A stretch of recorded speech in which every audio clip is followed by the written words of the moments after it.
Are you thinking about your next creative work machine? Do you own an Apple computer yet? Whether you're a hobbyist or someone committed to the content creator life, getting into the Apple ecosystem can be very expensive, especially when you're looking at their glorified MacBooks. However, there's still a machine that is more affordable yet capable to moving you forward in your content creator journey. Say goodbye to shopping for MacBooks and say hello to Apple's M1 Mac Mini.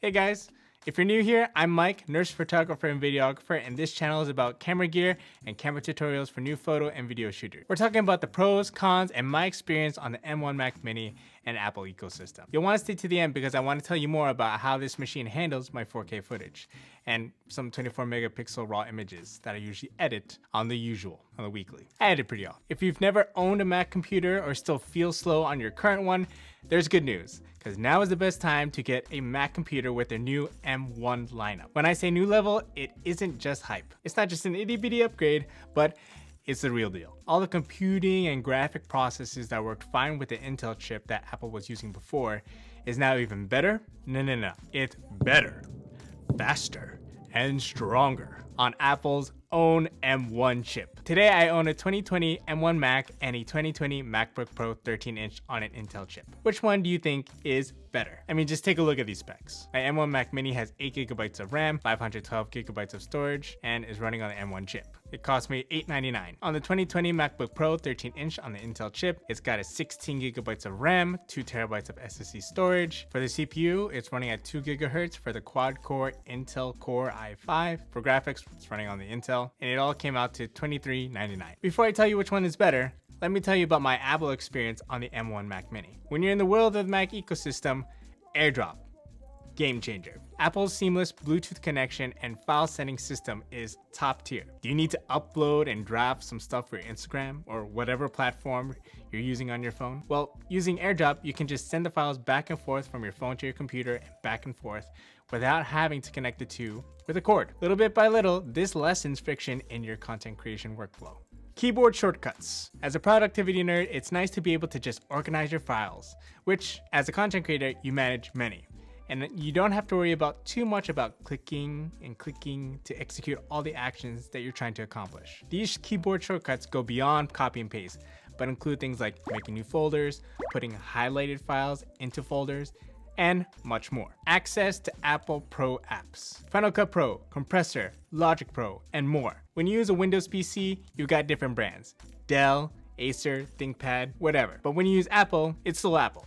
What's the difference of that? Well, when Apple made their exclusive Pro apps, they had made them so that they are fully optimized for their computers. When you use the video editing software Final Cut Pro, it renders your files much faster than if you had installed other software like Adobe Premiere Pro, DaVinci Resolve, and any other ones. Sometimes with these other video editing software, just before you even start the project, it can take 10 minutes to an hour just to render the files to be able to just scrub through them. And this all depends on the kind of footage you're working with and what kind of machine you're editing on. But with Final Cut Pro, boom, it just zooms right on through and renders in the background so you can get started right away. And to add to that optimization, since Apple just ditched their Intel chip and produced their own chip, the M1, their computers perform even better than before. Inputs and outputs.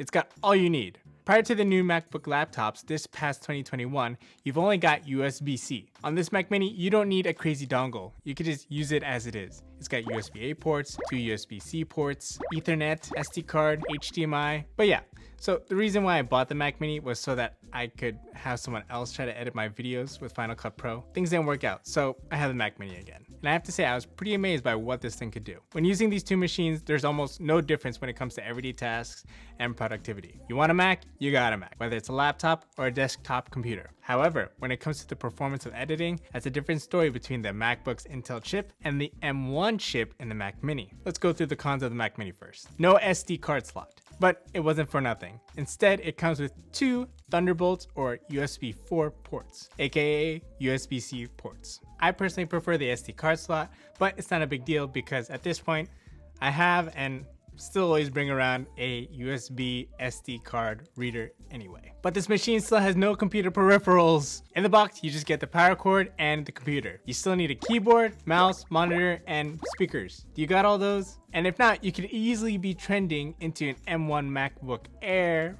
or MacBook Pro price territory when this all adds up. If portability matters to you, you could just purchase one of those instead. If you do consider getting peripherals though, here are my recommendations. For a keyboard, I tried both Logitech and Apple keyboards for Mac, and both work great. I like keyboards with a numpad, so that's maybe something you want to consider too.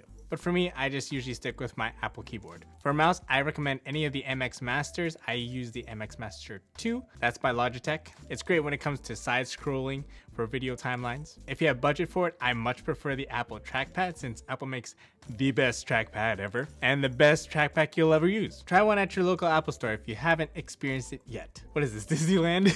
But yeah, try one out. In regards to audio, the Mac Mini does come with built-in speakers. I currently use AirPods when I edit videos, but for everyday use, I just use the built-in speaker just to get by. And last but not least, a decent monitor. Ideally, you would like a color accurate monitor like the LG, here's the model, 27-inch, and pair it with your Mac Mini. But don't go crazy as a beginner, just find what works. I use this curved monitor from Dell. It's not known for color accuracy if you're picky about that kind of thing, but I did choose it for productivity and screen real estate for editing. No internal upgrades. Unlike a Windows PC, this desktop has no upgradable parts. You can't upgrade your RAM to speed up your processing or handle that processing, and you can't upgrade your internal storage with extra terabytes on a budget. For me, I'm doing well with 8 gigabytes of RAM, but if you know you need more, just go ahead and get 16 gigabytes with no regrets. If you don't know what RAM does, it generally affects your multitasking between everyday browsing and even some graphic processing like photo editing and everything in between. In regards to storage, at the minimum, 256 gigabytes will be limiting, but anything more than that, you're spending an additional $200 more for space. You're going from like 256 to 512.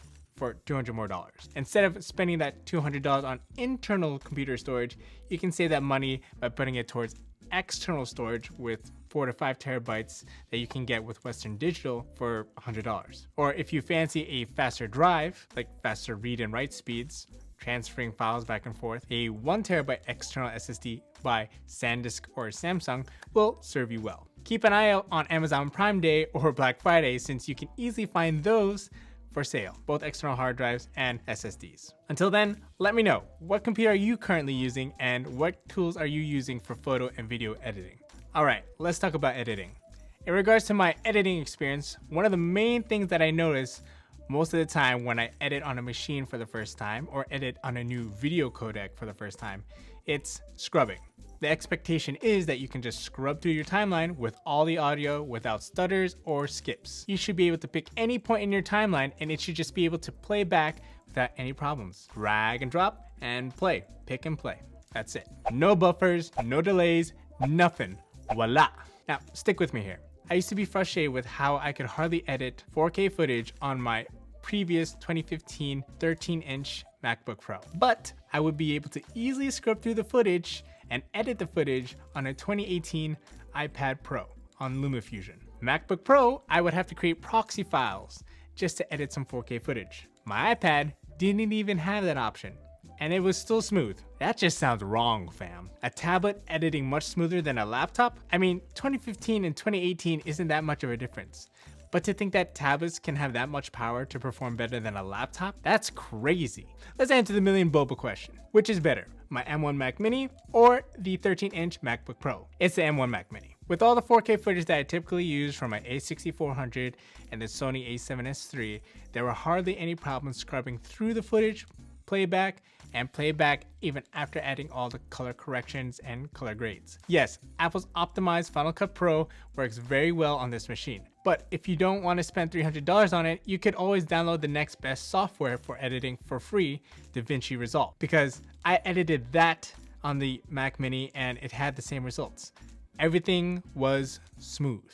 Now, for photo editing, I use Adobe Lightroom. Usually editing in Adobe Lightroom is something that requires much resources from what they call the CPU, which in this case is the M1 chip versus the Intel chip. Similar to the scrubbing experience of video editing, when editing on the M1 Mac Mini, I didn't have buffering issues when making edits to my photos. I didn't even have trouble with one of my most tedious parts of my editing process, which is culling.